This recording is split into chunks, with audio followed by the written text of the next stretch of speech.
How to sell crypto on Exodus wallet. Hi everyone, welcome back to our channel. Today I'm going to show you how you can sell crypto on Exodus wallet. So in order to sell crypto on Exodus wallet, it's a very simple process. Now you know the drill. When you are actually a trader on crypto apps, you need to make sure that your account is verified. Unless and until if you've not verified your account, you won't be able to proceed with the transactions. Now then, to begin with the procedure, go ahead and tap the login into your Exodus wallet and click the dollar icon located right at the bottom. The next page, you'll be directed to this page where you will be able to see two different options, that is either to buy or sell.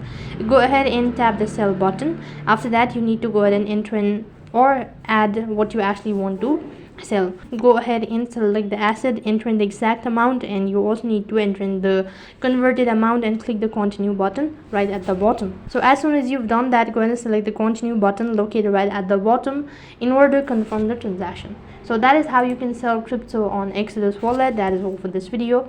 I hope the video was helpful. Make sure to like, share and subscribe to our channel. Thank you for watching. See you in the next video.